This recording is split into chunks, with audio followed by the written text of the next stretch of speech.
Muy bien, feliz sábado. Feliz sábado, que nos bendiga. Bueno, hoy quería tocar dos temas, pero no va a haber tiempo, por lo que veo. Quería hablar del misterio divino. Seguimos con Apocalipsis 10, así que pongan sus Biblias ahí. Y quería tocar también la séptima trompeta, pero quizás sea para el otro sábado. Y también para el otro sábado quería hacer un estudio acerca del 666, pero bueno, hagamos lo que se puede, ¿ya? Entonces miren, hoy vamos a recordar. Vamos a recordar de lo que hablábamos la semana pasada. Estábamos hablando un poquito de los sucesos que pasaron en el año de 1844. Aprendimos que en este año hubo un grupo de personas llamadas en ese entonces los Milleritas. ¿Por qué se llamaba Milleritas? Era por Guillermo Miller. ¿Quién era Guillermo Miller?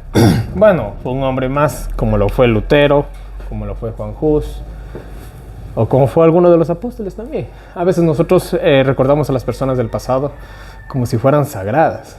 Ellos eran igual que nosotros. Nosotros podemos ser, y no es arrogancia lo que voy a decir, pero nosotros podemos ser mucho mejor que ellos. Y se puede hacer mediante la ayuda de Cristo Jesús, obviamente. Eso no es una competencia. Ya, ¿y qué digo mucho mejor que ellos? Porque nosotros vamos a ver la segunda venida de Cristo con nuestros propios ojos. Y una vez pensaba en esto y decía, si Dios ha permitido que nosotros, los que vivimos en este tiempo, hayamos nacido para este evento tan importante, de alguna manera somos especiales. No en un sentido de arrogancia, sino en un sentido de, ¿cómo les digo? En un sentido divino, vamos a decirlo así, en un sentido también de responsabilidad. Ya tenemos un gran privilegio, pero también tenemos una gran responsabilidad. Y muchas personas que vivieron el pasado con cuánto anhelo hubieran querido estar en nuestros tiempos, sobre todo los que estuvieron en esta época. Ellos esperaban específicamente que el 22 de octubre de ese año, ellos pensaban que Jesús iba a venir por segunda vez. ¿Sucedió? No. Ellos interpretaron bien la famosa profecía de las 2300 tardes y mañanas, ¿ya? Las cuales empezaban en el año 457 con la restauración del templo de Jerusalén y terminaba en el año de 1844, ¿ya? Entonces ellos le atinaron perfectamente a la fecha, pero se equivocaron en el evento, ¿ya? Pero ellos después, y ahí viene la gran diferencia que hay en el conocimiento, ahora hay que aclararlo, en el conocimiento que tiene la iglesia adventista. Digo conocimiento porque no en todas las iglesias se practica esto, o se sabe esto, sinceramente. Hoy, los jesuitas, vamos a decirlo así, a grandes rasgos, han hecho un trabajo excepcional con todas las religiones. Han hecho que nos olvidemos de esto. Y videos, como el que acabo de publicar, mientras estoy grabando este video, de ciertas cosas que hace que la iglesia que esté mal, llegan a tener un protagonismo. Y estas cosas no sabe, me atrevo a decir, ni siquiera el 90% de la denominación. Estoy hablando solo de los adventistas. ¿Ya?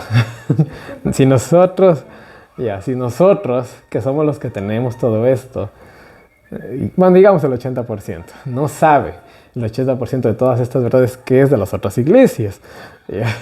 Entonces, es algo bastante preocupante, ¿no? Entonces, miren, ellos la atinaron muy bien a la fecha, pero se equivocaron en el evento. Entonces, ellos descubrieron que había un templo ¿en dónde? En el cielo. Algo que las demás religiones, o al menos hasta ese entonces, nadie entendía o nadie sabía o nadie se había dado cuenta, vamos a decirlo así, o nadie había descubierto, porque en la Biblia sí está, y ya lo vimos la semana pasada. Entonces, cuando ellos entendieron que había un tabernáculo en el cielo, entonces ellos comenzaron a entender muchas otras verdades que para ese entonces aún no se habían entendido. Ya, hay muchas cosas que se llegan a entender ahí. Algo importante también, por ejemplo, que está relacionado con el tabernáculo son las fiestas. Entonces ellos se quedaron pensando y dijeron, bueno, estamos viendo la expiación, entonces, ¿qué es lo que falta? Por ejemplo, ¿cuál es la fiesta que aún no se ha cumplido? Es la famosa fiesta de las cabañas. ¿Cómo era la fiesta de las cabañas? Todos los israelitas iban a acampar ya, todos se reunían en Jerusalén, ¿no? La capital del reino. Y todos acampaban, ya. ¿Esto es un símbolo de qué? Esto es un símbolo de los 1000 años que vamos a estar en el cielo. Acampando, vamos a decirlo así, 1000 años. Mientras en esos 1000 años que vamos a estar haciendo nosotros, les vamos a estar haciendo juicio a las naciones. ¿Qué dijo el apóstol Pablo? ¿Ustedes no saben que los santos van a enjuiciar al mundo? Eso fue lo que dijo Pablo. Entonces vamos a estar acampando. Esta es la fiesta que falta. La que está a punto de concluir es el Yom Kippur. Porque desde aquí para nosotros empieza el Yom Kippur. Para nosotros. Cuando esté Cristo a punto de venir, esa fiesta acabará.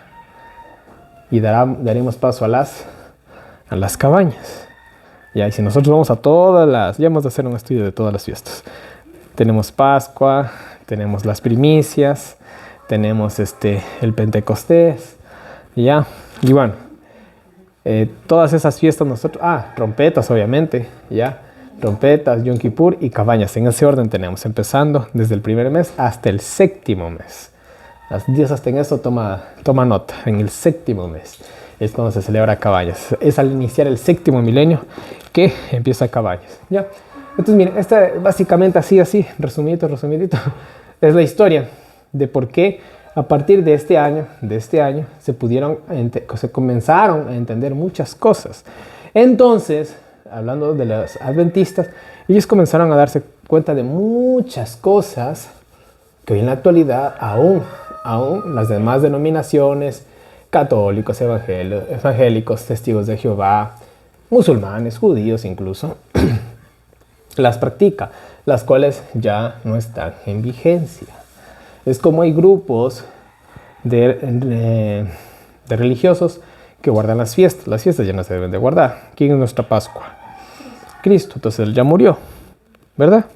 Incluso cuando Él estaba muriendo en la cruz, ¿qué pasó con el cordero que estaban a punto de sacrificar? Dicen que se escapó. Claro, me imagino que después lo agarraron y lo mataron, pero se escapó. El velo del templo sabemos que se rasgó. Entonces, hasta ahí llega todo, ¿ya? Hemos hablado también, y empezamos esto con el estudio de las 70 semanas, de que qué tan válido ahorita es un tercer templo. No tiene propósito. Un tercer templo no tiene propósito, porque el propósito del templo ya se cumplió. ¿Cuál era el propósito del templo? Jesús. Entonces, ¿para qué vamos a hacer un tercer templo? Voy a poner un ejemplo. Nosotros estamos aquí en esta casa, ¿verdad? ¿Qué propósito tiene afuera poner una carpa? ¿Quién quiere dormir en la carpa? Teniendo aquí toda la comodidad. Fuera diferente que no hubiera espacio acá adentro, porque muchas personas, ya la casa se quedó pequeña. Recurrimos a un comodín, pero no es el caso, ¿no? Entonces, mira, como les decía, muchas denominaciones, lastimosamente, quedaron en las tinieblas. Cosas que comenzaron a descubrirse y vamos a ir avanzando poco a poco en el estudio de la palabra de Dios. Es la perspectiva que nosotros tenemos de las profecías. Si tú vas a un pastor de otra denominación, el uno te va a decir que esta profecía se cumplió de este modo, otro te va a decir que esto significa otra cosa y otro te va a significar... Y vos te quedas así, ¿a quién le creo? ¿Verdad? Ya. Entonces nosotros tenemos perfectamente, casi entendido, el 95% de las profecías. ¿Por qué el 95%? ¿Cuál es ese otro 5% que falta?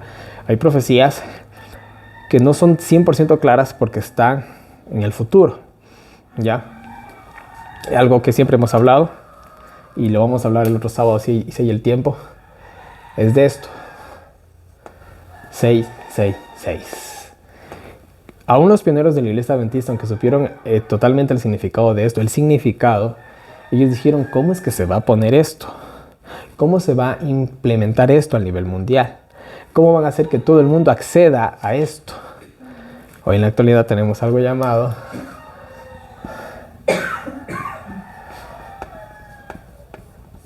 Internet. ¿Ya? Y solamente voy a poner esta palabra. Y con esto se puede llegar a todo el mundo. ¿Qué es una persona que hoy en la actualidad no tiene un correo electrónico? ¿Qué es una persona hoy en la actualidad que no tiene WhatsApp? Estoy diciendo solamente las cosas más básicas. Instagram y bueno, otras cositas más que se me escapan. ¿Qué es una persona que no tiene acceso a Internet hoy en la actualidad? Es alguien que vive en la en la edad de piedra, ¿ya? Entonces, miren, nosotros comenzamos a entender de una mejor manera las profecías, porque nosotros relacionamos las profecías con el santuario, con las fiestas, ya. Muy bien, hemos entendido las profecías. Aquí también hay algo que es importante. La doctrina. Hoy en la actualidad lo están llamando fundamentalismo. Entonces una vez yo vi una conversación, era un programa de televisión, y había un pastor, no me acuerdo de qué religión, y le decía que la segunda venida de Cristo va a ser literal y Cristo va a venir en la nube de los cielos con los ángeles. Y muchas personas en el público dijeron, pero eso es una idea fundamentalista. ¿Qué tal si la segunda venida de Cristo es simbólica? ¿O qué tal si la segunda venida de Cristo sucede en mi corazón? Entonces yo me quedé, cosas que son claras, ¿no? Son fundamentales, son doctrinales, ya se están poniendo en duda. ¿En cuántos días hizo Dios los cielos y la tierra? ¿Pero qué están diciendo?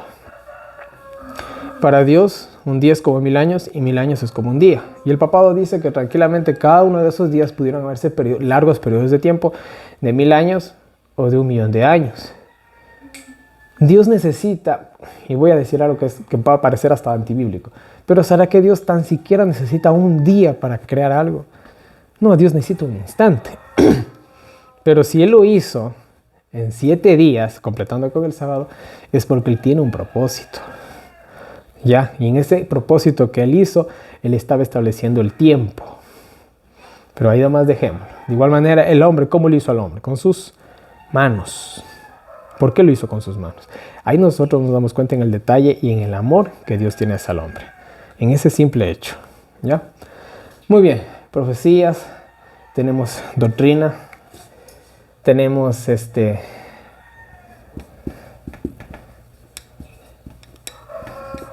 solo estoy anotando unas cuantas, hay muchas, pero las más principales. No, hermano, Dios lo bendijo todo y sin ofender a nadie, y el pastor es de este ancho. Y de buenas a peor puede subirse en el púlpito. Disculpen, no es crítica, no es crítica. Yo he visto pastores y aún dentro de la iglesia pasa eso. Alimentación. Y el tipo tiene colesterol, tiene hígado graso, sufre de artritis, no aguanta las rodillas, el pobre tiene que predicar hasta sentado. Alimentación. Vamos con otro mensaje. Estoy tocando los más controversiales, ¿verdad? Indumentaria. Hermano, lo que Dios ve es el corazón. Y las mujeres van en minifalda y los hombres van vestidos como si estuvieran en su casa, etcétera, etcétera, etcétera. Y aquí se tocan muchas fibras, pero la vestimenta es muy importante ante la presencia de Dios. Tú en tu casa puedes andar como quieras, es tu casa, ¿verdad? Estamos hablando de las cuestiones ante Dios. Entonces yo ante la presencia de Dios, ¿cómo me presento? ¿Será que me pongo la ropa del trabajo? No. Si nosotros tuviéramos una cita con el presidente de este país, ¿cómo fuéramos vestidos? Y si tengo el pantalón viejito, me compro uno nuevo. Eso es así. Profecías, doctrina, alimentación. Doctrina entra aquí muchas cosas, pero solamente he puesto la palabra alimentación, indumentaria. Y voy a poner otra que es clave. El fundamentalismo es como sinónimo de insulto ahora para... Sí, porque cada quien interpreta la Biblia como quiere. Y una de las más importantes para mí, justificación por la fe. ¿Qué te dicen las iglesias hoy? Todas, incluido la adventista.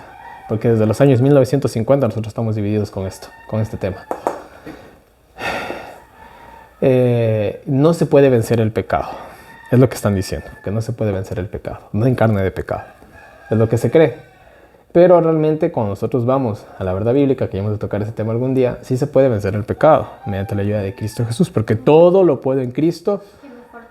Y todo es todo. ¿Ya? Y Jesús, siendo hombre, ¿pudo vencer el pecado? Claro que sí. Él fue la clave, Él fue el secreto. Por eso Él vino y dijo, si yo puedo, ustedes pueden. Y si yo no puedo cometer un solo pecado en la vida, ustedes también lo podrían hacer. De hecho, sí se puede hacer eso, pero bueno. Entonces, miren, todas estas cositas, por poner unas cuantas nomás, salieron a raíz de este precioso año que lo voy a escribir aquí para estar borrándola cada rato. 1844. Porque cuando nosotros descubrimos una verdad y adoptamos esa verdad, y cuando descubrimos otra verdad y la adoptamos también esa verdad, y descubrimos una verdad y adoptamos esa verdad, ¿ya? Muy bien, cuando estábamos cosechando la semana pasada el maní, yo le decía al hermano Olmedo, que tiene mucha más experiencia que mí, totalmente. Él tiene toda su vida en el campo. Yo estaba contento porque la cosecha del maní fue mejor que el año pasado. Y él me decía, pero pudo haber producido más. ¿Por qué? Fácil. Él deshiervó a tiempo el maní, lo que nosotros no hicimos. Entonces yo me quedé, eso debe haber sido. Pero ¿qué tal si yo cogía y en mi orgullo decía, no sabe lo que dice? Una persona que nació en el campo y más que segura de morir en el campo, tiene más de 50 años de experiencia, yo jamás le voy a hacer la contraria, o sea, seamos humildes, ¿no? Entonces pero ¿por qué? Entonces yo comencé en ese momento y dije, ¿por qué mi cosecha no fue tan buena como la de él?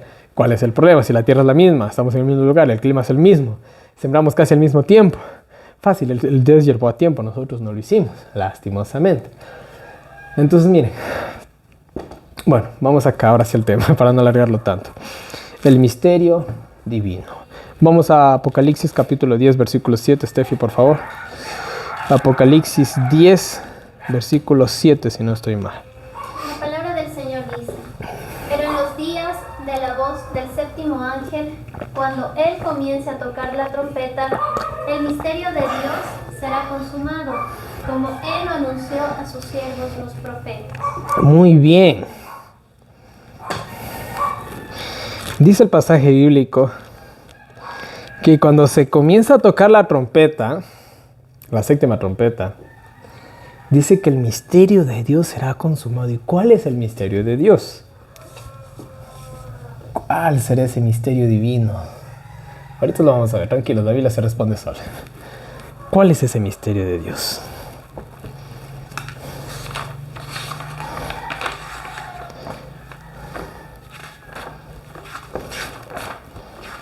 Un momento, he estado por otro tema yo.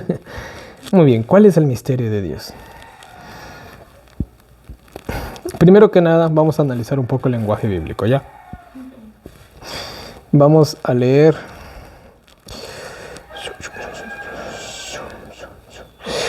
Apocalipsis 10:11. Vamos a empezar por ahí, para entender cuál es el misterio de Dios. Apocalipsis 10:11. No cierren del capítulo 10. Dame lectura, por favor. La palabra del Señor dice, y él me dijo, es necesario que profetices otra vez ante muchos pueblos y naciones y lenguas y reyes. Muy bien. Pueblos, naciones, lenguas. Reyes.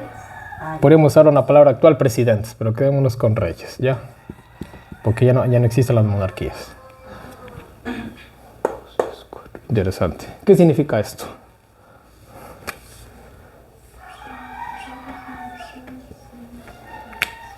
Ante todo el mundo. Exactamente, ante todo el mundo, a pueblos, todos los países. Pueblos, todas las etnias, naciones, todos los países, lenguas, todos los idiomas, reyes, todos los países del primer mundo, vamos a decirlo así. Aquí está todo él. Es necesario que profetices otra vez sobre pueblos, naciones, lenguas y reyes. Es necesario que otra vez profetices a todo el mundo, dice el lenguaje, ¿verdad? Ahora miren, vamos a Apocalipsis 14, 6 y 7, que dice ahí. Apocalipsis 14, 6 y 7. ¿Me das lectura, por favor?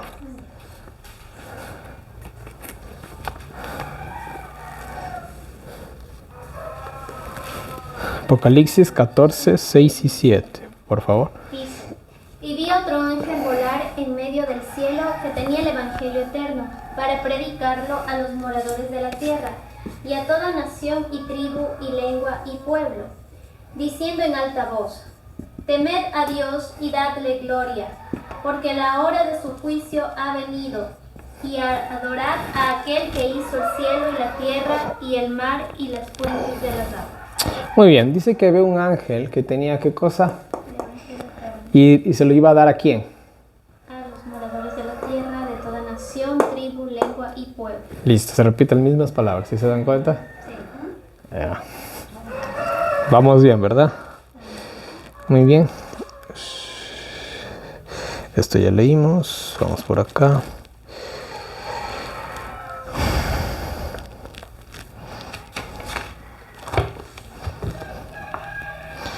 Esto ya vimos también. Ya, ahora sí, vamos a Colosenses 4:3. Colosenses capítulo 4, versículo 3. Me das lectura, ¿ya?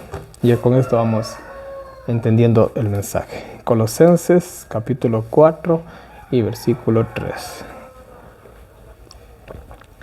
La palabra del Señor dice: Amén. orando juntamente también por nosotros, que Dios nos abra la puerta de la palabra para que hablemos el misterio de Cristo, por el cual estoy también preso. Oh, ¿el misterio de quién? ¿Qué significa Cristo? Jesús crucificado, vamos a decirlo así. Cristo, ¿ya? Vamos a decirlo así, Jesús crucificado. Vamos a decirlo de esa manera. Ya van a ver por qué uso esta palabra yo. Y ahora les voy a leer yo Efesios 6:19, dice la palabra de Dios. Y por mí, a fin de que al abrir mi boca me sea dada la palabra para dar a conocer con de nuevo el misterio del Evangelio.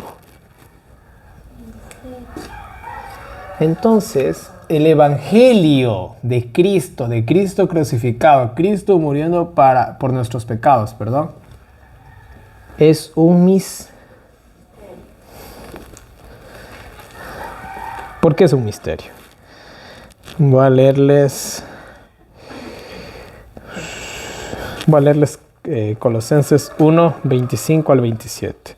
Colosenses 1, 25 al 27 les voy a leer. Dice: fui hecho ministro según administración de Dios, que me fue dada para con vosotros, para que anuncie cumplidamente la palabra de Dios, el misterio que había estado oculto desde los siglos y edades, pero que ahora ha sido manifestado a sus santos, a los cristianos, a quienes Dios quiso dar a conocer las riquezas de la gloria de este misterio entre los gentiles, que es Cristo en vosotros, la esperanza de gloria. ¿Cuál es el misterio divino? Cristo en nosotros.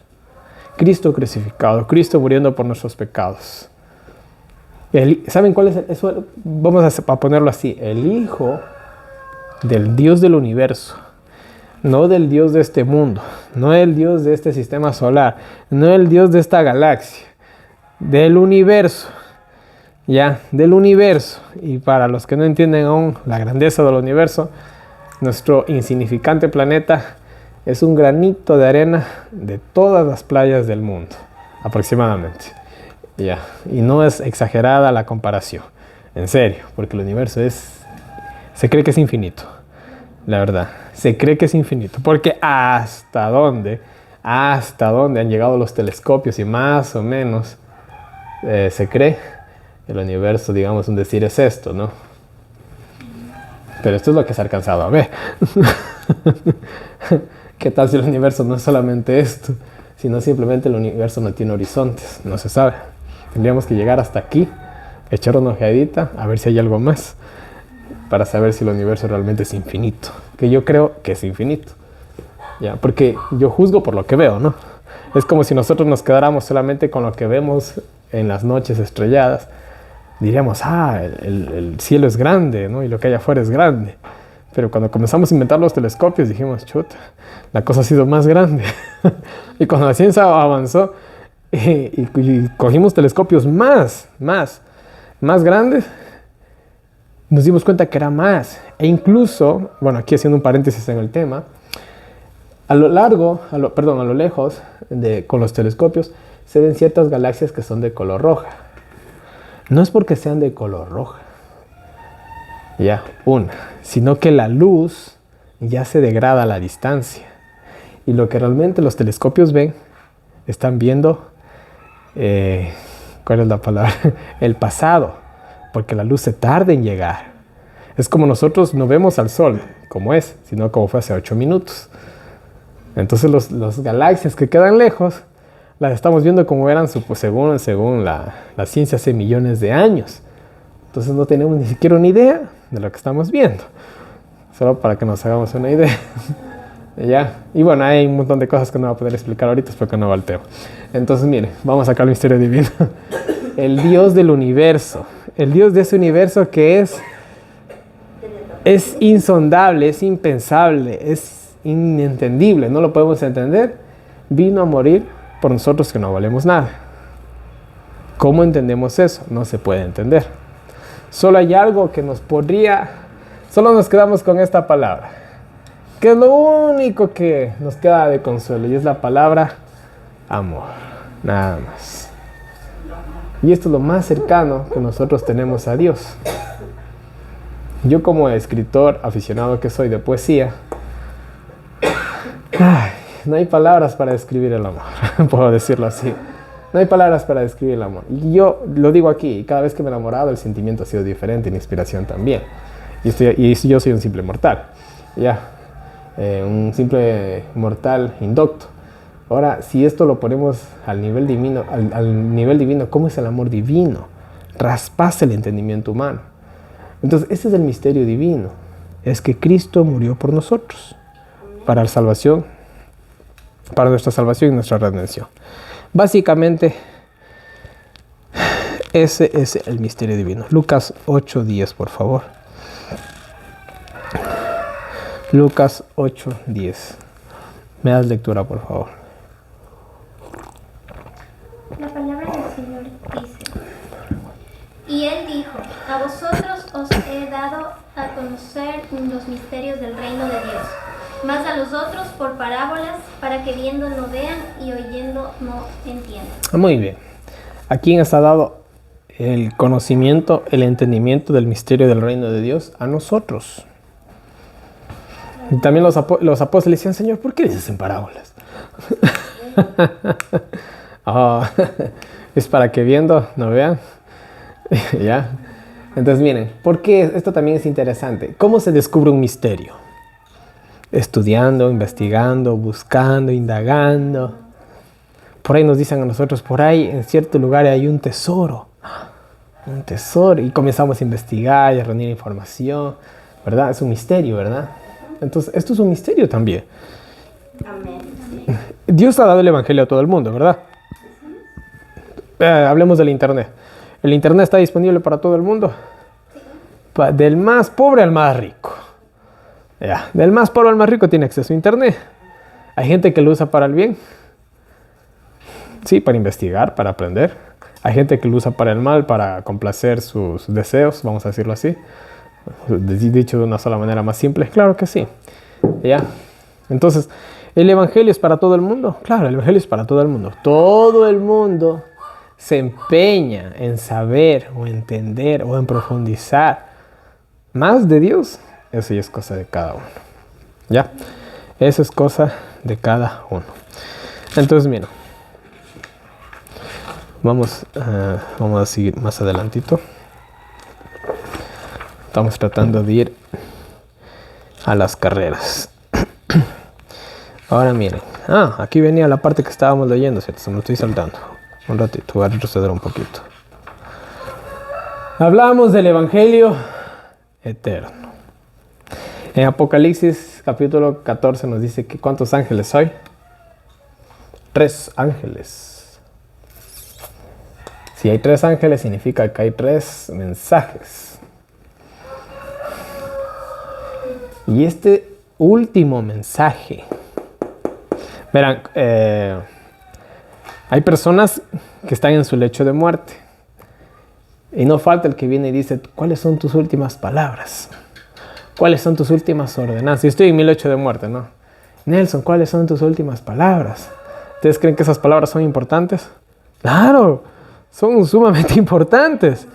E incluso hay personas que han estado en su lecho de muerte y han sabido ciertas cosas secretas de los gobiernos. Aquí entran muchas cosas que podríamos mencionar. Y ellos han dicho, miren, la verdad es que el hombre jamás llegó a la luna.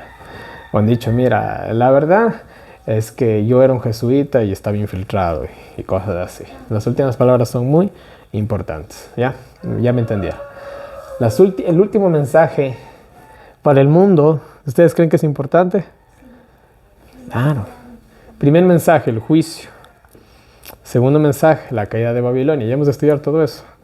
Y el tercer mensaje, la marca de la... Pero qué interesante, estos tres mensajes están bien relacionados. Sale un mensaje, Bloom viene el otro y lo acopla. Y viene un tercer mensaje y lo acopla al otro. Ya hemos de estudiar todo esto. Entonces, es el último mensaje. Pero miren, la Biblia lo llama el Evangelio eterno. Yo en la actualidad, tristemente, en las religiones, o al menos a mí me pasaba cuando yo predicaba en la iglesia adventista, me decía, no digas esas cosas dan miedo. Tú estás asustando a los hermanos. Son cosas profundas. Eso hay que hacer un estudio profundo para eso. Y es mejor hablar de amor, es mejor hablar de... Ya, ahora yo lo destaco en mi religión porque nosotros, la iglesia adventista se forma y se funda, y aquí vamos un poquito a la historia, por esto. Cuando los pioneros de la iglesia adventista, los fundadores de la iglesia adventista, se dan cuenta de que faltaba un poquito para que Cristo venga, ellos se dieron cuenta también del mensaje de los tres ángeles. Y ellos dijeron, esto aún no se ha predicado. Porque cuando ellos dijeron en 1844, Cristo viene, ellos no hablaron nunca de un juicio. No hablaron acerca de Babilonia. Y no hablaron acerca de la marca de la bestia. Entonces, todavía falta. Entonces dijeron, falta dar estos tres mensajes. Ahí se forma esta denominación, la iglesia adventista, en base para poder predicar estos tres mensajes. Y el libro más destacado que tenemos respecto a ese mensaje es este, el conflicto de los siglos. Aquí nosotros encontramos básicamente el mensaje de los tres ángeles, pero bueno, a ver si lo hacemos en una lectura, ya, algún momento. Ya, es un libro bastante espeso. Por aquí se habla de la marca de la bestia, se habla del cuerno pequeño, se habla del infierno, se habla del milenio, se habla de todo, las copas de iras, todo está aquí. El sábado, todo está aquí, el espiritismo, todo está aquí en este libro. El conflicto de los siglos, que eso es básicamente el mensaje de los tres ángeles. Entonces la iglesia se forma para dar este mensaje, pero hoy en la actualidad dentro de la iglesia ya no se da este mensaje. ¿Por qué? Porque nos hemos acoplado al mundo, pero la historia siempre se repite. ¿Cuál era el propósito del santuario? Ya lo dijimos al inicio del estudio. El santuario te decía todos los días, Cristo va a morir por tus pecados. Lo decía en las fiestas, Cristo va a morir por tus pecados. Y cuando vino Cristo a morir por los pecados, ¿qué dijeron? Ese no es. Cristo no va a venir a morir por tus pecados. Cristo va a venir a establecer un reino de paz aquí en la tierra y vamos a someter a los romanos. ¿Fue lo que pasó? Claro, eso fue lo que pasó. Bueno, eso fue lo que ellos dijeron. Eso fue lo que pasó. Perdón. Entonces, eso fue lo que ellos dijeron. ¿Y el pueblo se comió el cuento? Claro, los apóstoles, ¿qué esperaban de Jesús? Señor, ¿y cuándo vas a establecer tu reino? Ya estaba por irse. No nos toca a ustedes saber el tiempo ni la sazón. Cuando dijo el tiempo, ellos dijeron, entonces no va a ser ahorita.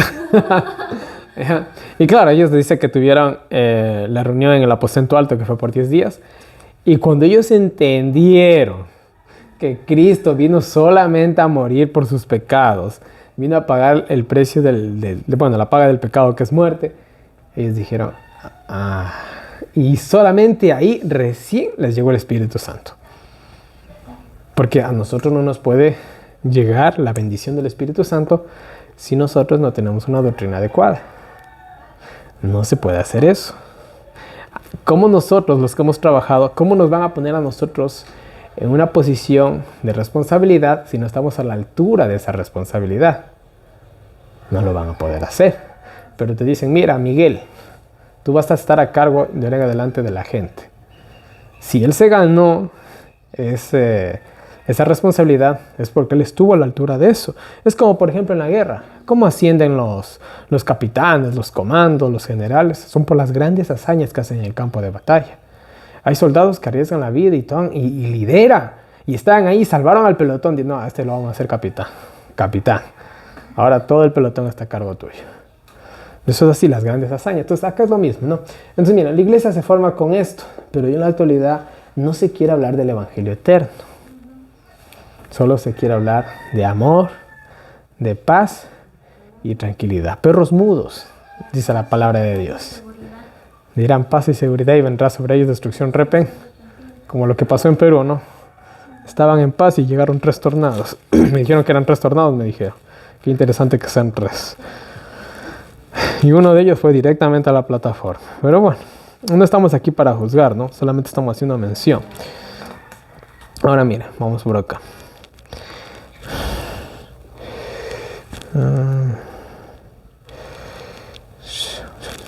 Vamos a Apocalipsis 17 de nuevo, por favor. Sí, vamos a tener opción para el segundo tema. Apocalipsis 17, vamos de nuevo por ahí.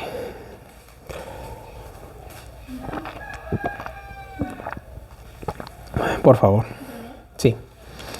Dice, pero en los días de la voz del séptimo ángel, cuando él comience a tocar la trompeta, el misterio de Dios será consumado, como él lo anunció a sus siervos los profetas.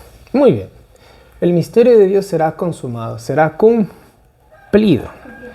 Ahora, les voy a decir algo.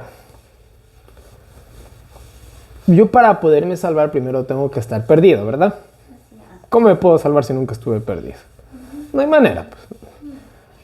No hay a quien salvar si no está perdido, pues. La oveja perdida, ¿cómo estaba? Perdida. Estaba fuera del pastor, ¿verdad? Ahora a mí, ¿cómo sé que yo soy salvo? Yo tengo que pasar por el juicio. Cuando esté por consumarse el misterio divino, ahí es cuando Cristo viene, cuando esté por cumplirse esto, por culminar el juicio. Si no, ¿cómo Cristo va a venir? No puede venir, básicamente. Volvamos otra vez a lo que decía Apocalipsis. Lo voy a leer yo. En los días de la voz del séptimo ángel, en los días en el que este ángel esté a punto de tocar la séptima trompeta, cuando comience a tocar la trompeta, cuando está a punto de tocarla, el misterio de Dios se consumará. El misterio de Dios se va a estar por terminar, por cumplirse.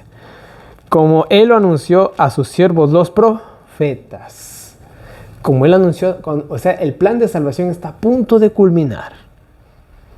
Porque cuando nosotros leemos la descripción de toda la séptima trompeta, habla de la segunda venida de Cristo, y ese es el siguiente tema que ya vamos ahorita.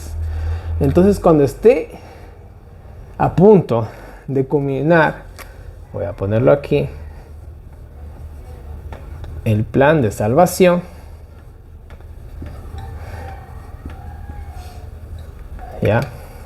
Es cuando se va a consumir el misterio divino, que no es nada más que el plan de salvación, es el mismo, ¿ya? Y esto va a ser antes de la séptima trompeta, antes de que caigan los juicios divinos. Y ahora sí, vamos a pasar a la segunda parte del tema, la séptima trompeta. Es un tema larguísimo, pero vamos a hacerlo bien cortito. Vamos a Apocalipsis 11, 15 al 19, y síganme en la lectura, ¿ya? Porque son pasajes bíblicos larguitos. El orden de Apocalipsis, escúchenme bien. Apocalipsis está... Apocalipsis 11. Estaba en el capítulo 15. Apocalipsis 11. Ya. Apocalipsis no es una línea recta. Creo que ya lo mencioné en algún momento. No.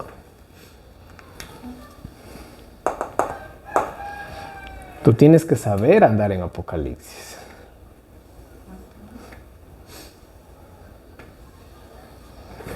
¿Ya? Tienes que saber andar en Apocalipsis.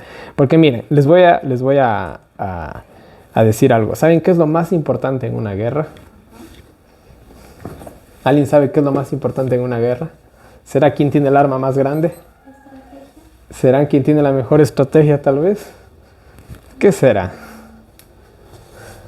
Lo más importante en una guerra, no tanto. Comunicación.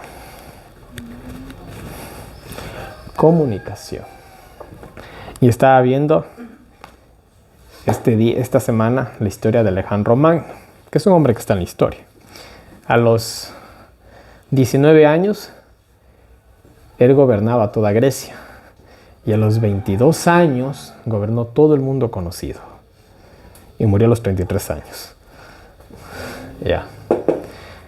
Él cuando se va a enfrentar a los medos y los persas cuando tenía 22 años, si no mal recuerdo, él apenas tenía un ejército de 50,000. Sí, de 50,000. La voy a anotar. Es increíble lo que él... Por eso es conocido como el general más grande de la historia. Él tenía 50,000 hombres, que es bastantísimo. Pero los medos y los persas...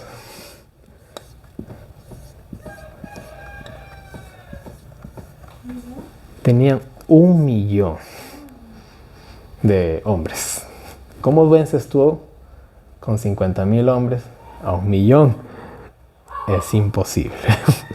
Es imposible. Si todos sus generales iban ante Alejandro y decían, Alejandro, ¿cuál es la estrategia? ¿Cómo vamos a vencer a 1,000,000? Dice que, cuentan los historiadores, y es verdad, hubo 1,000,000 de verdad, eso no es exageración. Está datado que había 1,000,000 de personas en ese campo de batalla. Quizás habían 980,000, no sé, no, pero 1,000,000, se dice 1,000,000, básicamente.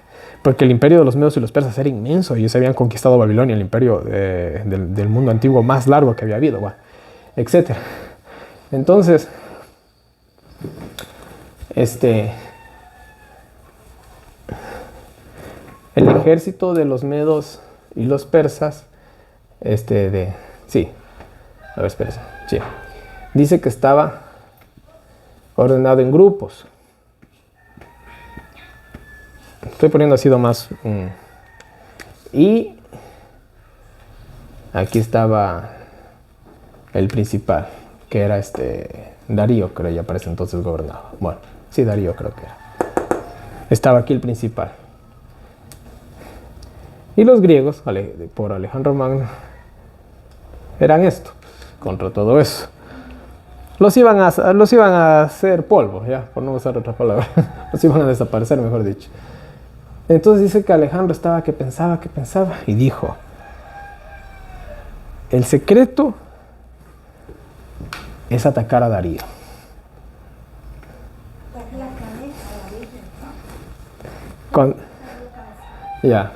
Y pasó la voz a todos sus 50,000 hombres. Todo el mundo va a atacar a Darío.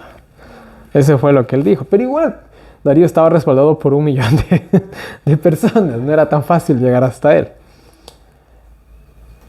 Cuando él dice que iba a atacar a Darío, dice que él no fue de frente.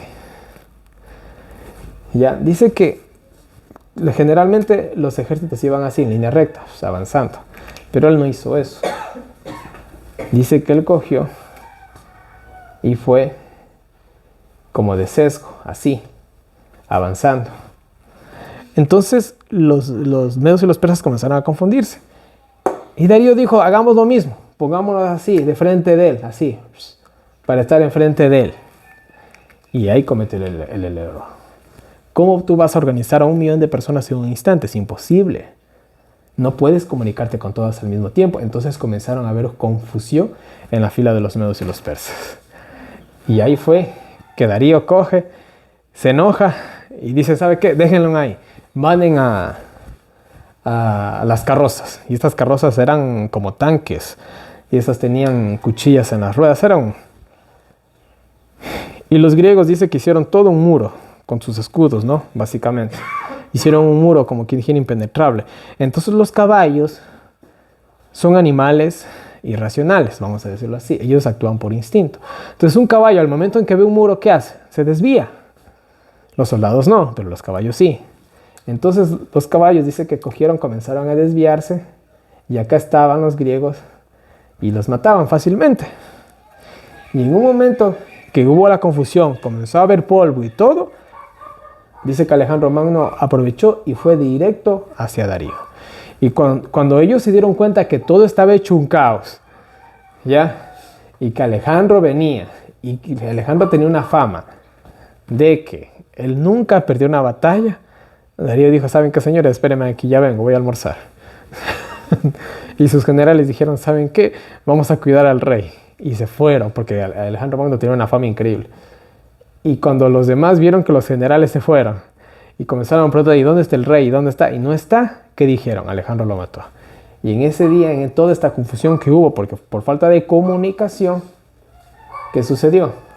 Murieron 400,000 personas por las manos apenas de 50,000, de los cuales aquí nomás se perdieron como 2,000 y algo, nada más. ¿Qué es lo clave en una guerra? La comunicación.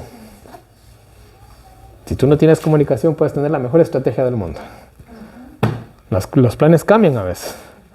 Entonces todo queda ahí. La comunicación. Ahora vamos a lo que les estaba diciendo acá. Vamos al mensaje del séptimo ángel.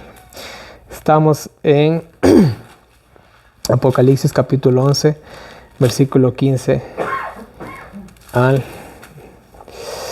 19. Dice la palabra de Dios. Y el séptimo ángel tocó la trompeta, y fueron hechas grandes voces en el cielo que decían: los reinos de este mundo han venido a ser de nuestro Señor y de su Cristo, y reinará para siempre jamás. Miren, ¿qué se está diciendo en el cielo? Jesús está por reinar, resumido así en pocas palabras. Y los 24 ancianos que estaban sentados delante de Dios en sus sillas se postraron sobre sus rostros y adoraron a Dios, diciendo: te damos gracia, oh Señor, Dios Todopoderoso, que eres y que eras. Y bueno, ahí está subrayada la palabra y que has de venir, porque eso lo aumentaron los que tradujeron la Biblia. Porque has tomado tu gran poder y has reinado, y se han airado las naciones, y tu ira ha venido, y en el tiempo para que los muertos sean juzgados, para que des el galardón a tus siervos los profetas, y a los santos, y a los que temen tu nombre, pequeños y grandes, y para que destruyas los que destruyen la tierra. Y el templo de Dios fue abierto en el cielo, y el arca de su pacto fue vista en su templo, y hubo relámpagos y voces y truenos, y un terremoto y grande granizo. Amén. Ahora miren, mis queridos hermanos.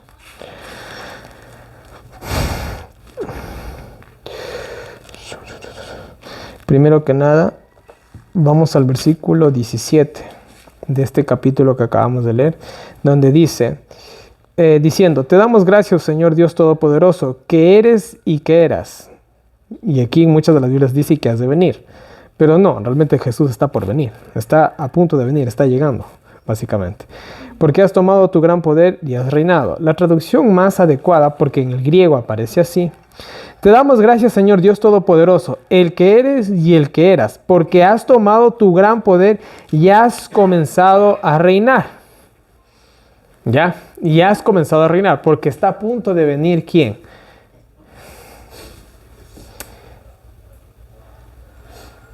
Todo termina con esto. Vamos a anotarlo de nuevo. El juicio. ¿Ya? ¿Será que puede venir el vecino de al lado y nos puede decir cómo tenemos que vivir nosotros aquí? No, para nada. No puede, porque está en su casa. Entonces, así de simple. ¿Será que incluso el presidente de esta comunidad va a poder venir a decirnos a nosotros cómo vivir aquí dentro de la casa? No, nos puede decir que cortemos el monte de afuera, eso sí puede hacer. Porque eso no nos pertenece. ¿Ya? Pero no aquí. Entonces, ¿quién puede enjuiciar si no solamente el dueño de este mundo? Y el que está a punto de venir a tomar posición en este mundo. Esto es como cuando están los trabajadores, ¿verdad? Y los que han sido empleados lo saben perfectamente. Y en eso viene alguien y dice: señores, mañana viene el dueño a ordenar lo que no es ordenado, a ponerte la ropa nueva, tener todo limpio. Porque ¿para qué viene el dueño? A tomarse una cervecita con los empleados, a tomarse fotos con los empleados, a dormir. ¿Para qué viene el dueño?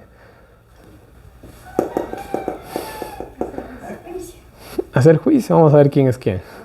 Vamos a ver quién es bueno y quién es malo, ¿verdad? Vamos a ver quién trabaja y quién no trabaja, ¿verdad? Para eso viene el dueño. El dueño no viene a darse la vuelta, no viene a convivir. El dueño viene a hacer juicio.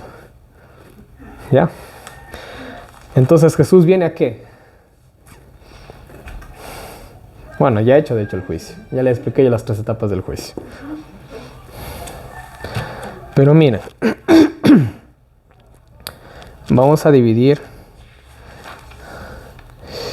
Bueno, déjenme ver para hacer rápido el tema. Sí, ahora miren, esta es la primera parte de lo que estamos estudiando, del versículo 17. Ahora miren el versículo 18. Esto es preocupante. Y se airaron las naciones. Y miren, se airaron las naciones. Vamos a sacarnos ahí. ¿Cómo están las naciones del mundo ahorita? ¿Cómo está Rusia? ¿Cómo está Ucrania? ¿Cómo está Israel? ¿Cómo está Irán? ¿Cómo está China? ¿Cómo está Tailandia? Estoy mencionando países que están o van a estar en guerra. ¿Cómo está Estados Unidos? ¿Cómo está Venezuela con Guyana? Que es un país insignificante, digo así, ¿no? Sin ofender a mis hermanos venezolanos, ¿no? Insignificante a comparación de Estados Unidos y Rusia, estoy diciendo, ¿ya? En ese sentido. ¿Ya? ¿Cómo están las naciones? ¿Cómo está el Ecuador? No estamos en caos, pero la gente sí está un poquito... Mire, antes de que el presidente tomara estas medidas para, vamos a decir así, para apaciguar a los delincuentes, ¿cómo estaba la gente? Ya la gente estaba...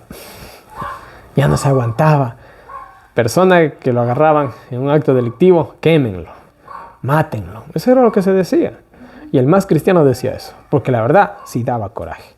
Y yo al menos, yo creo que si uno agarra a un delincuente, no creo que tal vez podamos nosotros proceder a ejecutar a esta persona. Pero yo al menos yo sí creo que fuera bueno darle un buen castigo. Para que deje, para que coja escarmiento sobre todo, ¿no? Y si es posible, deje de, ¿sí me entienden? Yo creo que sí.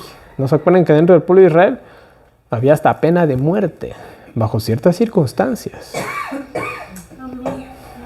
Si solamente se le encontraba a la hija del sumo sacerdote en actos de inmoralidad, pena de muerte. ¿Ya? Si los hijos eran resabiados con los padres, pena de muerte. Pena de muerte. Estoy hablando, y hay, bueno, claro que yo me imagino que dentro del pueblo de Israel habían ciertas cosas que tal vez no era la pena de muerte, pero sí eran duramente castigados. ¿Ya? Entonces, miren, ¿cómo están las naciones ahorita? Están en ira. Y ahora miren, ahí es lo que está pasando en el país. Se va a subir, el 1 de abril va a subir el IVA al 15%.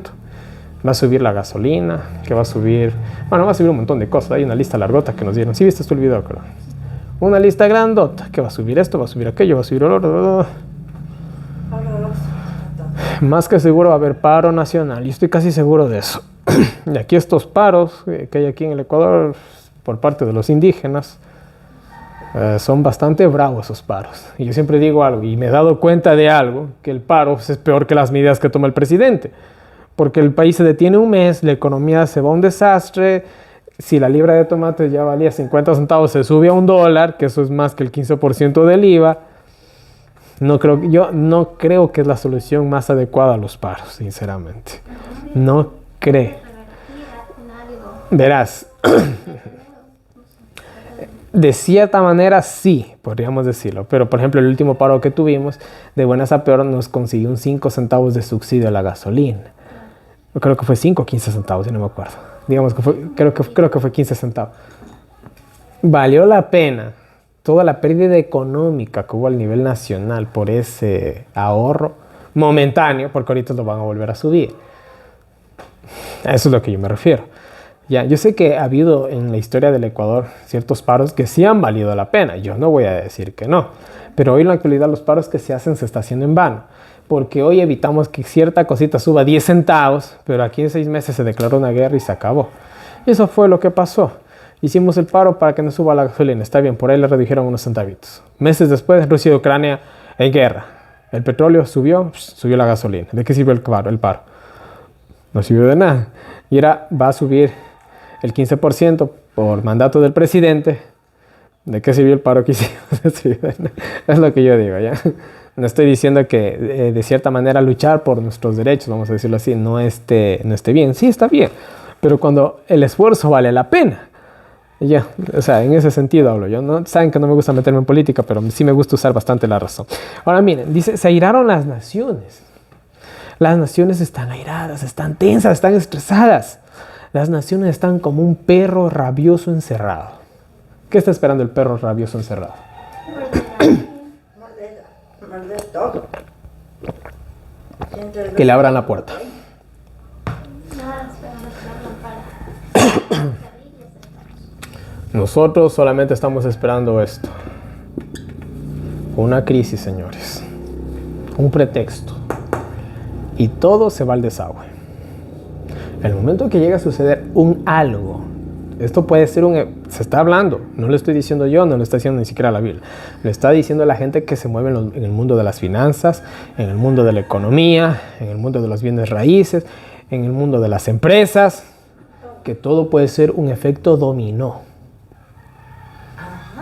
Llega a ver una cosa, eso coge, abarca otra cosa y el mundo está conectado. Hoy en la actualidad el mundo está conectado. Una vez escuchaba que decían un comentario: cuando China destornuda a todo el mundo, decía. Ya. ¿Por qué? Aquí tenemos un parlante que no puede salir el control sale en cámara. ¿De dónde viene este parlante? De China. La lacto con la que ponemos la música. De China. No, es alemana. Sí, pero la ensamblaron en China. Porque la mano de obra es más barata. Ya. Hasta las tazas vienen. Las llantas del carro. Yo me sorprendí cuando le hicimos el cambio de las llantas del carro a mi hermano. Le pusimos llantas chinas. Y las llantas chinas eran más baratas que las disco originales. Y de hecho salieron mejores que las disco originales esas llantas, porque nunca se le poncharon hasta que se desgastaron totalmente. Pero bueno, mire, se iraron las naciones y tu ira ha venido. Aquí hay dos iras, la ira de las naciones y la ira de Dios. Ahora miren, ¿se acuerdan la comparación del perro rabioso? ¿Qué tal si no lo soltamos al perro? Si no metemos otro perro rabioso adentro.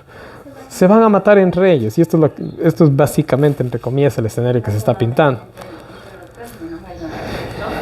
Y el tiempo de juzgar a los muertos, ya vamos a ver a qué muertos, y de dar el galardón a tus siervos los profetas, bueno, esto sí lo sabemos, a los santos y a los que temen tu nombre, a los pequeños y a los grandes, y de destruir a los que destruyen la tierra. Esto es interesante.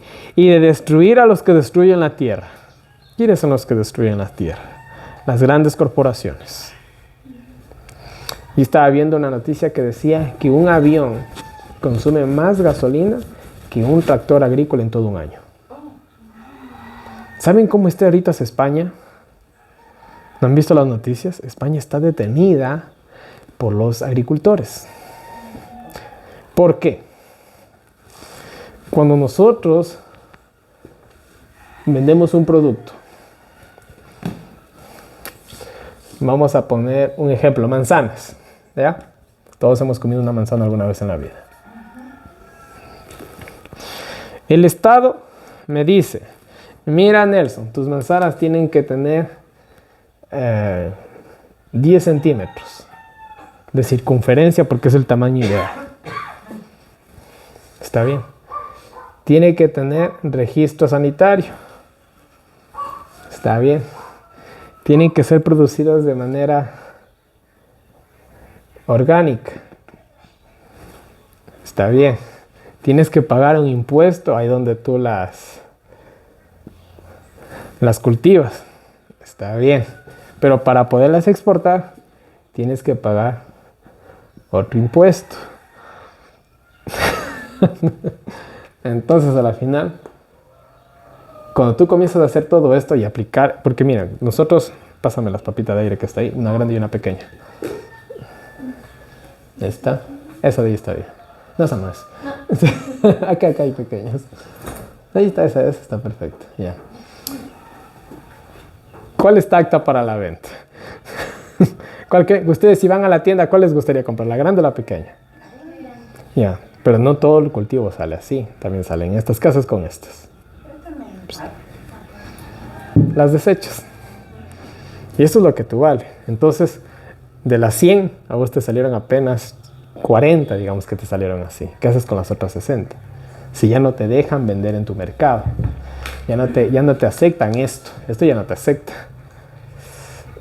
Es como nosotros en el Ecuador no tenemos ese problema. En el Ecuador exporta algunas cosas, digamos el aguacate. Salen aguacates así y aguacates así. ¿Qué aguacate nos comemos nosotros? ¿Nos quejamos? No. Lo comemos sin ningún problema. Ya no hay problema. Los agricultores se quejan, no, porque no se desperdicia nada. Esto exportan, esto le venden al público. Solo cambia el tamaño, la calidad es la misma. Tienen los mismos nutrientes. Pero allá a ellos no les están dejando, hacer eso. A ellos les ponen 500 peros y mucho del producto se desperdicia.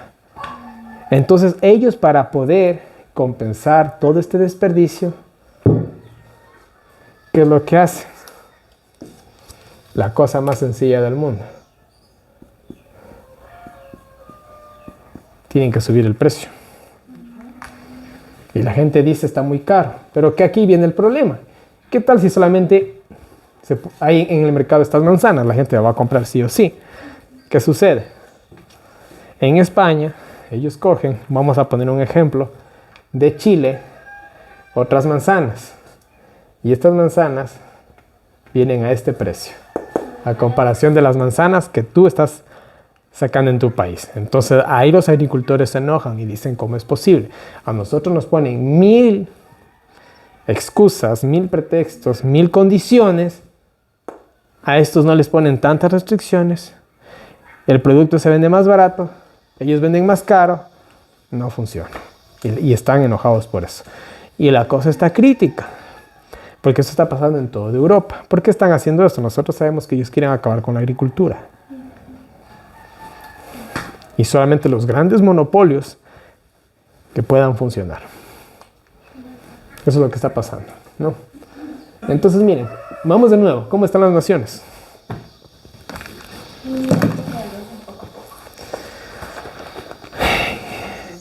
Y de destruir a los que destruyen la tierra. Ahí me quedé. Las grandes corporaciones están destruyendo la tierra. Como les dije, ¿qué contamina más? ¿Un vuelo de un avión o un tractor de un agricultor en un año de trabajo? El vuelo de un avión. Y los aviones pasan tan seguido. Porque al fin y al cabo el avión, ¿qué produce? Nada, solamente lleva gente de un lado al otro. El tractor de un agricultor, ¿qué produce? Muchísimo, ¿verdad? Muchísimo produce. Miren, yo tengo el pequeño mortocultor, ¿no?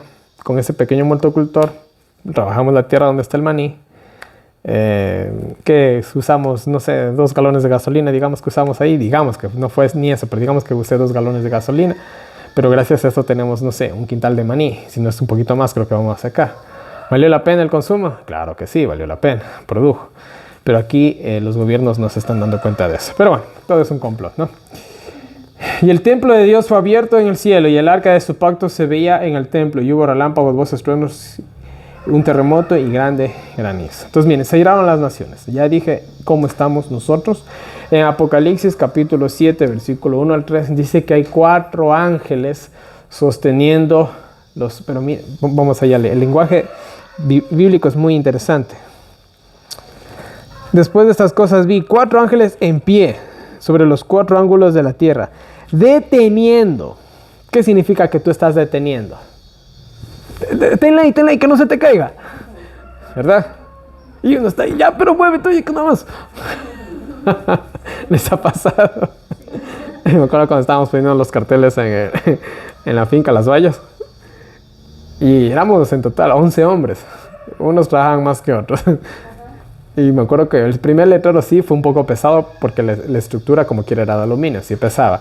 Pero el segundo la estructura era de metal. Y yo les digo, ese es de metal, sí, me dice, digo, este va a estar pesado.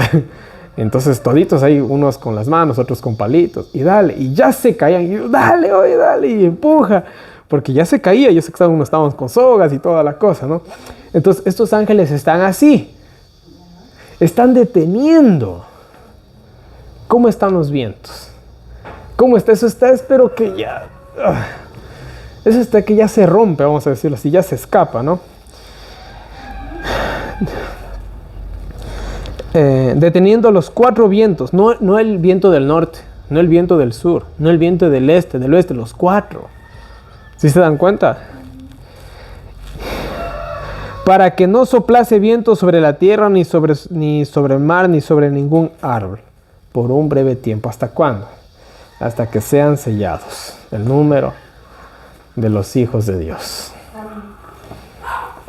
Pero ¿cómo están las naciones? Las naciones están soplando muy fuerte. Los vientos de guerra están soplando. Acordémonos el lenguaje bíblico de Daniel, capítulo 7. Dijo Daniel, yo vi a qué cosa, los 4 vientos luchando sobre el mar. Ustedes se imaginan, vamos a hacer una idea. Estamos en el mar, en un pequeño barco, en un barco gigantesco, no importa. Y se desata una tormenta. Si aquí, en tierra firme, con una casa bien parada, y se desata de esos aguaceros que saben pegar, aquí, ¿cómo estamos? Y el cielo, yo no estoy, pero aquí me cae un rayo.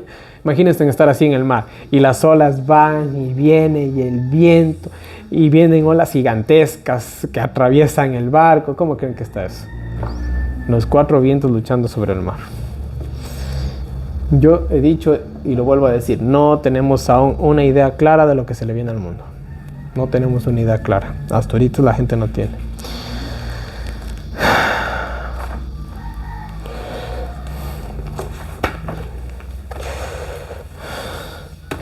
Voy a leer Apocalipsis 15.1. Apocalipsis 15.1 dice al palabra de Dios. Vi en el cielo otra señal grande y admirable, o terrible también se podría traducir. 7 ángeles que tenían las 7 plagas postreras, porque en ellas se consumaba la ira de Dios. Y uno de los 4 seres vivientes dio a los 7 ángeles 7 copas de oro llenas de la ira de Dios. Oí una gran voz que decía desde el templo a los 7 ángeles. ¿De dónde está hablando? Desde el templo. Id y derramad sobre la tierra las 7 copas de la ira de Dios. Apocalipsis 15.1 y Apocalipsis 16.1. Ahí está. ¿Y qué es la ira de Dios? La ira de Dios es el abandono de Dios. Nunca se olviden de eso. La ira de Dios es el abandono de Dios. Señor, queremos codornices. Tranquilos, mañana van a tener todas las que ustedes quieran. Ya Dios se enojó. Vayan, coman. Así es Dios, haz lo que quieras. Así es Dios. Y cuando el ser humano hace lo que quiere, ¿qué pasa? ¿Pasan cosas buenas o cosas malas? Pasan cosas terribles.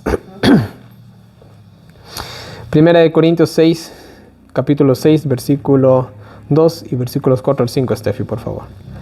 Primera de Corintios, capítulo 6, versículo 2, versículo 4 y versículo 5. 2, 4 y 5.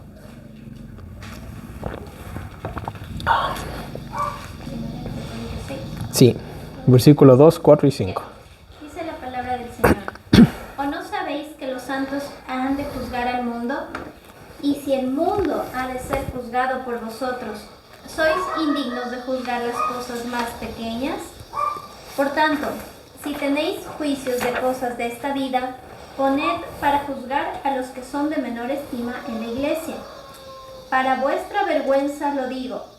¿Será así que no hay entre vosotros sabio, ni siquiera uno, que pueda juzgar entre sus hermanos? Amén. Bueno, ahí está lo que estábamos diciendo. ¿O no sabéis que los santos han de juzgar al mundo? Y esto es lo que se cumple, lo que dice en Apocalipsis capítulo... ¿Qué capítulo estamos? Capítulo 11, ¿ya?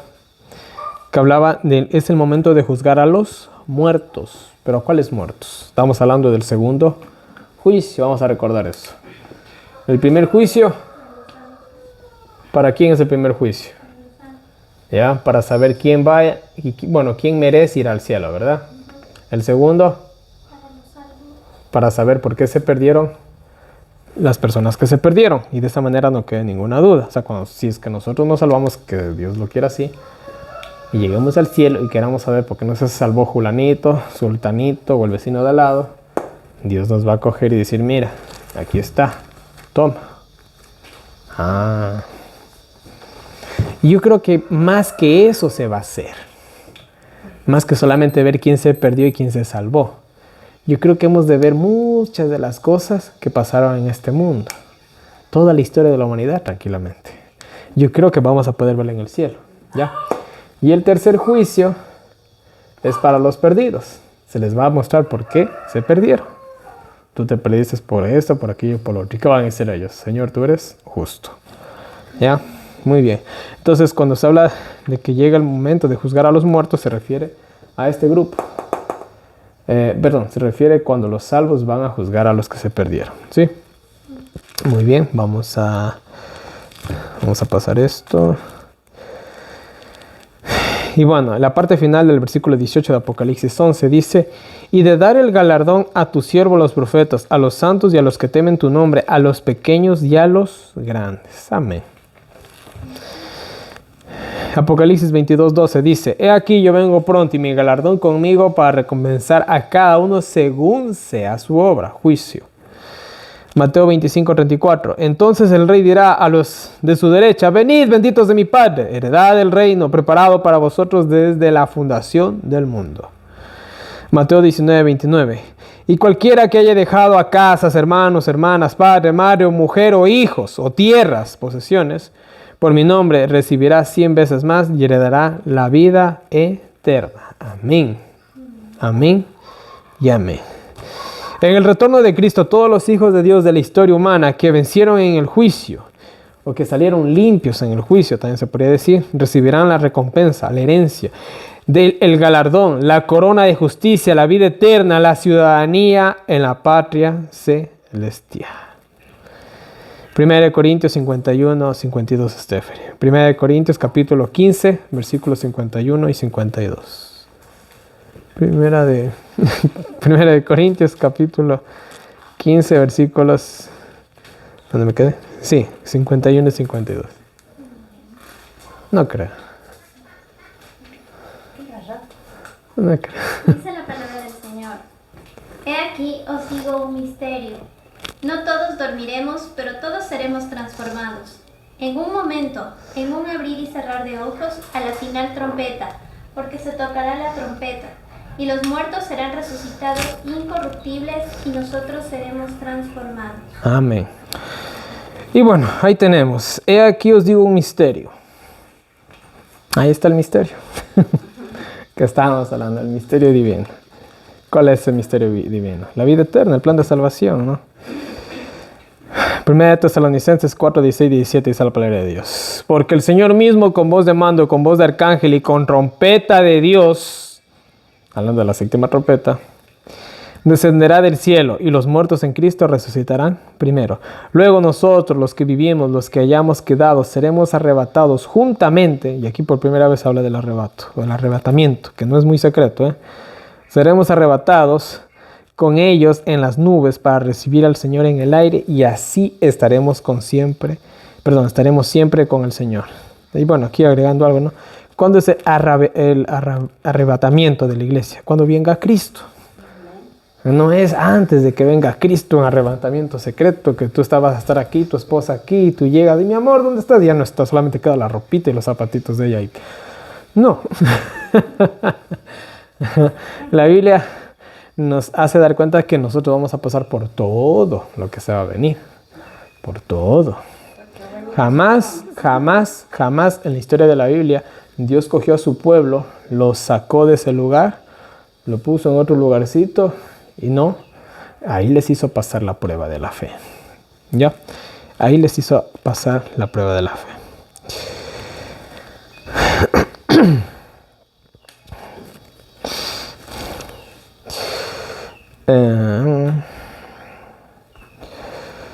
Ya, muy bien. Vamos a la parte final de este tema. ¿Por dónde empiezo? Miren, voy a leerles, para terminar ya, voy a leerles Apocalipsis 15, 1 al 8. Me siguen en la lectura. Apocalipsis 15, 1 al 8, ¿ya? Dice la palabra de Dios.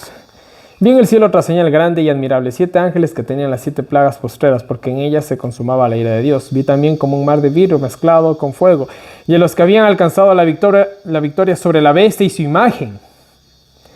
La bestia y su imagen, ya hemos analizado esos dos temas. Y su marca, y el número de su nombre. Aquí hay 4 características. En pie sobre el mar de vidrio, con las arpas de Dios. Y cantan el cántico de Moisés, siervo de Dios, y el cántico del Cordero. Voy a hacer una pausa aquí. ¿Cuál es el cántico de Moisés? ¿Cuándo en la Biblia se registra por primera vez un cántico? O se registra un cántico de Moisés. Cuando ellos cruzan el mar. Cuando ellos se libran de Egipto. Cuando ellos pasan por el mar de vidrio. ¿Ya? Ese es el cántico de Moisés. Cuando ellos pasan por las 10 plagas. En este caso las 7 copas de iras. ¿Ya? Y el cántico del Cordero. Bueno, ¿cuál es el cántico del Cordero? De Cristo, ¿no? Aquí pueden entrar muchas cosas. Diciendo, miren lo que dice. Grandes y maravillosas son tus obras, Señor Dios Todopoderoso. Justos y verdaderos son tus caminos. Justos, el juicio. Rey de los santos, ¿quién no te temerá, oh Señor, y glorificará tu nombre? Pues solo tú eres santo, por lo cual todas las naciones vendrán y te adorarán, porque tus juicios se han manifestado. Después de estas cosas, miré y he aquí, fue abierto el cielo en el templo del tabernáculo del testimonio, y del templo salieron los 7 ángeles que tenían las 7 plagas, vestidos de lino limpio. Miren de qué están vestidos los ángeles. De lino, justicia. ¿Qué van a hacer ellos? Justicia. Y resplandeciente, y ceñidos alrededor del pecho con cintos de oro. Y uno de los 4 seres vivientes dio a los 7 ángeles 7 copas de oro llenas de la ira de Dios, que vive por los siglos de los siglos. Y el templo se llenó de humo. ¿Qué pasa con el templo de Dios? Se llenó de humo. ¿Por qué? Por la gloria de Dios y por su poder. Y nadie podía entrar en el templo hasta que se hubiesen cumplido las 7 plagas de los 7 ángeles. Cuando la palabra de Dios dice nadie, es nadie, ¿no? Y miren, ¿qué dice? El templo se llena de humo, todos salen, Dios sale, todos salen. No hay nadie. No hay nadie que ya interceda por el hombre.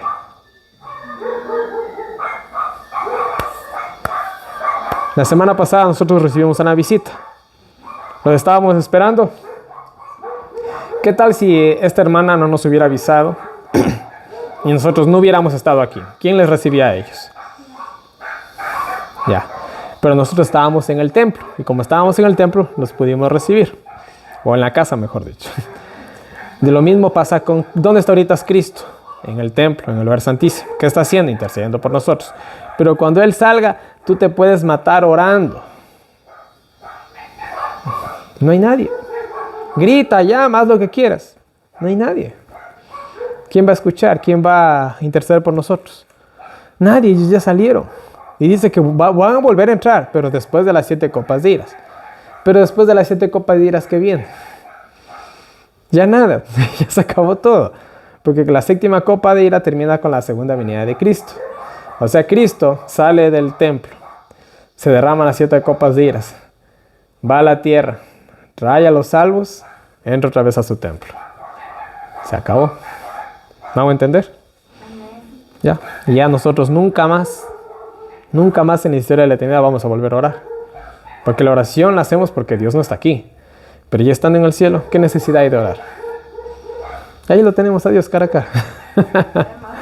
Hasta ahí llega la oración, ¿no? Bueno, estábamos, Ahora miren, nadie podía entrar en el templo. ¿Qué pasó con el arca de Noé? Cuando se cerró la puerta. ¿Cuántos días faltaban para que llueva? 7 días. 7 copas. 7 días, es un paralelismo, ¿sí se dan cuenta? Y la gente afuera, ¿cómo estaba? Que hacían fiesta y se burlaban. Yo me imagino que hasta piedras le lanzaban al arca, me imagino. Pero ellos no sabían que el tiempo había terminado. Nada, lo mismo va a pasar con el mundo entero.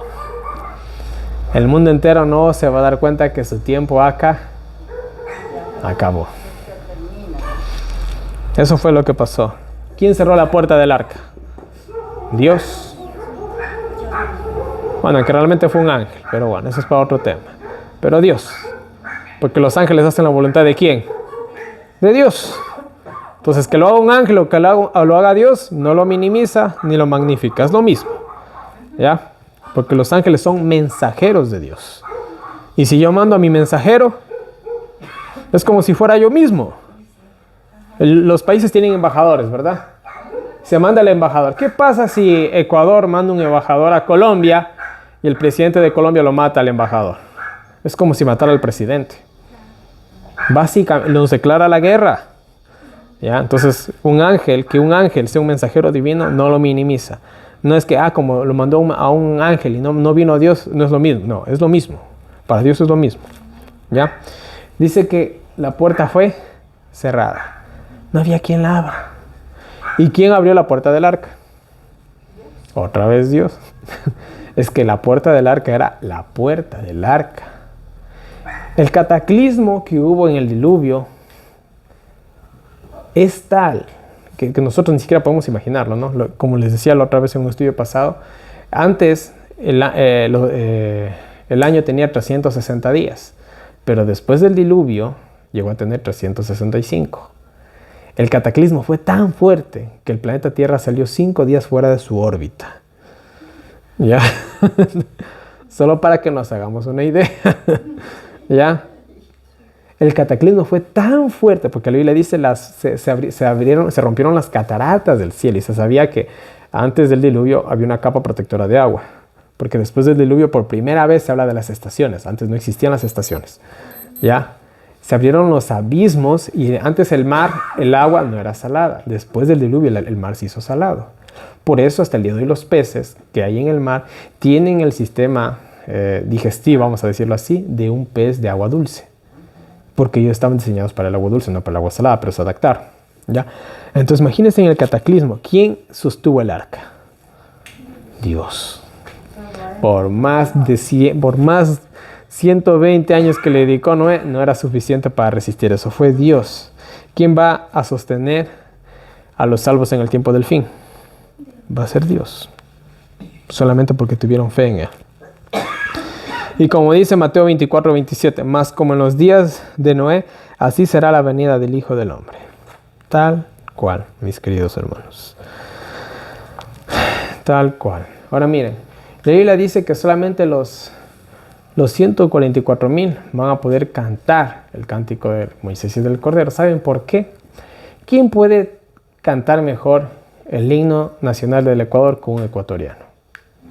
¿Será que un peruano puede cantarlo así con el mismo orgullo? ¿No? ¿Un colombiano? ¿Un español? No les aplica a ellos. Algunas estrofas a ellos les choca.